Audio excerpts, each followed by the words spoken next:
नमस्कार, हमारे चैनल में आपका स्वागत है। मैं हूं रामचंद्र मौर्य। साथियों, उपराष्ट्रपति जगदीप धनखड़ को इस्तीफा दिए हुए 21 दिन बीत चुके हैं। जी हां, 21 जुलाई 2025 को उन्होंने इस्तीफा दिया। आज 11 अगस्त है। इस्तीफे के बाद धनखड़ के बारे में कोई खबर नहीं है। इस्तीफे के बाद वह कहां चले गए या उपराष्ट्रपति भवन में कैद कर दिए गए हैं, नजरबंद कर दिए गए हैं या गिरफ्तार कर लिए गए हैं, कुछ भी नहीं पता चल रहा है। इस देश के बुद्धिजीवी, विपक्ष, सोशल मीडिया के लोग सवाल कर रहे हैं कि हमारे उपराष्ट्रपति जगदीप धनखड़, जिन्होंने स्वास्थ्य कारणों की वजह से इस्तीफा दिया था, वह कहां चले गए? अस्पताल में भर्ती है, घर में कैद है या फिर जेल में है? कहां चले गए? आज हम इसी की पड़ताल करेंगे। और सोशल मीडिया जिस तरह से आक्रामक होकर गृह मंत्री अमित शाह, प्रधानमंत्री नरेंद्र मोदी से सवाल कर रहा है, वह सवाल वाजिब है। देश के बड़े बड़े वकील, नेता और बुद्धिजीवी समाज के लोग अगर सवाल कर रहे हैं तो इस पर गृह मंत्री अमित शाह को सफाई देनी चाहिए या उन्हें बताना चाहिए कि जगदीप धनखड़ कहां है। जगदीप धनखड़ का वीडियो वायरल करना चाहिए कि वह जहां भी हैं स्वस्थ हैं और उन्हें किसी तरह की कोई चिंता नहीं है। तो आज हम इसी की पड़ताल करेंगे और आपसे चाहेंगे कि आप चैनल को सब्सक्राइब कर लीजिए। वीडियो पसंद आए तो शेयर कीजिए और कमेंट कीजिए। साथियों, इस देश का प्रथम नागरिक राष्ट्रपति होता है और राष्ट्रपति के बाद उपराष्ट्रपति इस देश का पहला और दूसरा नागरिक होता है। तीसरे नागरिक के रूप में प्रधानमंत्री आते हैं और यह सभी पद संवैधानिक पद होते हैं। जगदीप धनखड़ को बंगाल का राज्यपाल बनाया गया और राज्यपाल बनाने के बाद उन्हें दिल्ली बुला लिया गया और उपराष्ट्रपति बना दिया गया। उपराष्ट्रपति जगदीप धनखड़ सत्ता के साथ थे, प्रधानमंत्री नरेंद्र मोदी की नीतियों का समर्थन करते थे और एक तरह से लोग कह रहे हैं सोशल मीडिया पर कि चाटुकार थे प्रधानमंत्री नरेंद्र मोदी की। लेकिन उनकी एक गलती की वजह से उन्हें जिस तरह से जलील किया गया, जिस तरह से इस्तीफा लिया गया और इस्तीफा लेने के बाद उनका कोई अता पता न होना बहुत ही दुर्भाग्यपूर्ण है।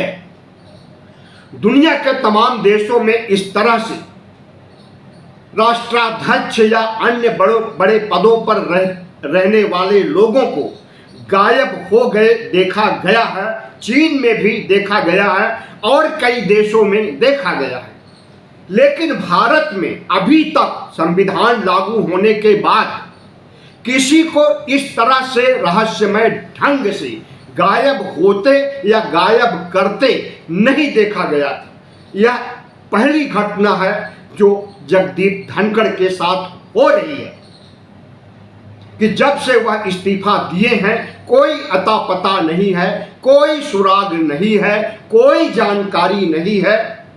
आखिर कहां चले गए? आसमान निगल लिया या धरती खा गई? गृह मंत्री अमित शाह से सवाल पूछा जा रहा है लेकिन उनका कोई जवाब नहीं आ रहा। फिलहाल अभी 11 अगस्त को 11 बजे तक कोई जवाब नहीं आया है। हो सकता है कि शाम तक या कल तक जवाब आए और जगदीप धनखड़ का वीडियो भी वायरल किया जाए।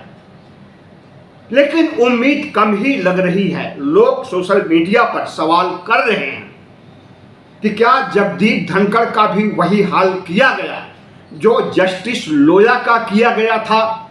आपको बता दें कि जस्टिस लोया सीबीआई के जज थे।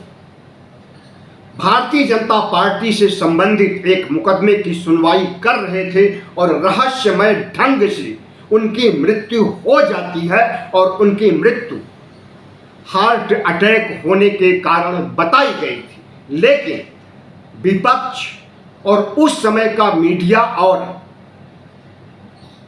यूट्यूब चैनल जैसे तमाम सोशल मीडिया के लोगों ने शक जाहिर किया था कि यह हत्या की गई है। तो क्या उसी तरह से कुछ उपराष्ट्रपति जगदीप धनखड़ के साथ हुआ है? यही आशंका सोशल मीडिया पर जाहिर की जा रही है। हम नहीं प्रमाणित करते कि ऐसा कुछ उनके साथ हुआ होगा या हो चुका है या होने वाला है, लेकिन अगर गृह मंत्री जगदीप धनखड़ की खैरियत की बात सामने नहीं लेकर के आएंगे, देश को नहीं बताएंगे, तो इस तरह की अटकलें कि उनकी भी हत्या हो सकती है सोशल मीडिया पर चलती रहेगी और फिर पूरे देश में छा जाएगी। अभी अभी सत्यपाल मलिक की मौत हुई है और दोनों सत्यपाल मलिक और जगदीप धनखड़ दोनों जाट नेता थे। सत्यपाल मलिक 4 राज्यों में राज्यपाल रह चुके थे और राज्यपाल रहते हुए उन्होंने कभी एक पैसे का करप्शन नहीं किया, बल्कि कश्मीर में जम्मू कश्मीर के राज्यपाल रहते हुए उन्होंने प्रधानमंत्री नरेंद्र मोदी से शिकायत किया कि उन्हें 300 करोड़ रुपए आरएसएस के लोग रिश्वत दे करके काम करवाना चाहते हैं। यही बात नरेंद्र मोदी को चुभ गई कि आरएसएस का नाम क्यों लिया, और जिस व्यक्ति का नाम लिया गया उसके पीछे सीबीआई, ईडी, आईटी कुछ भी कोई भी नहीं पीछा किया। अगर वही व्यक्ति विपक्ष का होता तो तुरंत जेल में डाल दिया जाता और सीबीआई, ईडी, आईटी का फंदा कस दिया जाता। सत्यपाल मलिक की अभी 2 दिन पहले मौत हो गई। नेचुरल मौत है, अस्पताल में मौत हुई है। बीमार थे, लंबे अरसे से बीमार थे, लेकिन मरने के कुछ घंटे पहले उन्होंने जो वीडियो वायरल किया वह पूरी सोशल मीडिया और पूरे देश में वायरल हो रहा है। सत्यपाल मलिक का कहना है कि हमें फंसाया जा रहा है उसी केस में जिस केस को मैंने उजागर किया था कि 300 करोड़ रुपए की हमें रिश्वत दे करके फाइल पर साइन करने के लिए कहा जा रहा है। हमने ही सवाल उठाया था और हमें ही फंसा दिया गया, और हमारी कुल प्रॉपर्टी अगर आप देखिए तो 4-6 जोड़ी कपड़े, 1 BHK मकान, जी हाँ 1 कमरे का मकान, यही हमारी जमा पूंजी है। और इतना कहने के बाद पता चला कि 2-3 दिन में वह स्वर्गवासी हो गए। सत्यपाल मलिक एक ऐसे जाट नेता थे जो किसानों के समर्थक थे और किसान आंदोलन के समय उन्होंने किसानों का साथ दिया। प्रधानमंत्री नरेंद्र मोदी से उनकी नजदीकी थी, तो प्रधानमंत्री से मिलने पहुंच गए प्रधानमंत्री के निवास पर। वहां पर सत्यपाल मलिक ने कहा कि प्रधानमंत्री जी लगभग 1 साल से किसान आंदोलन कर रहे हैं अपनी वाजिब मांगों को लेकर के, और लगभग 750 किसान शहीद हो गए हैं, मर चुके हैं, आत्महत्या कर चुके हैं। आप उनकी बातों को मानिए, संज्ञान लीजिए। तो प्रधानमंत्री ने जवाब दिया था कि जो लोग मरे हैं, 750 जो लोग मरे हैं, क्या वो हमारे लिए मरे हैं? कितना असंवेदनशील बयान था प्रधानमंत्री नरेंद्र मोदी का, इसे आप खुद अनुमान लगा सकते हैं। उसके बाद से सत्यपाल मलिक कभी नरेंद्र मोदी से मिलने प्रत्यक्ष या अप्रत्यक्ष रूप से नहीं गए और उन्होंने भारतीय जनता पार्टी से दूरी बना ली, भारतीय जनता पार्टी से उन्हें निष्कासित कर दिया। उसके बाद सत्यपाल मलिक एक तरह से बगावती हो गए और भारतीय जनता पार्टी की पोल पट्टी खोलने का काम करते रहे। किसान आंदोलन में बजाबता जुड़े रहे और किसानों को फतह दिलाए भी नरेंद्र मोदी को झुकना पड़ा। वही सत्यपाल मलिक जब मरते हैं तो उन्हें राजकीय सम्मान नहीं दिया जाता है। राज्यपाल रह चुके लोगों को अगर राजकीय सम्मान से नहीं शव विसर्जित किया जाएगा या दफनाया जाएगा तो किसे किया जाएगा? और यही बात उपराष्ट्रपति जगदीप धनखड़ पर लागू होती है कि जब से उन्होंने इस्तीफा दिया उनके बारे में कोई सुराग नहीं है। उपराष्ट्रपति पद से इस्तीफा देने के बाद उनका कोई विदाई समारोह नहीं हुआ, उन्हें फूल माला पहना करके स्वागत नहीं किया गया सत्ता की ओर से।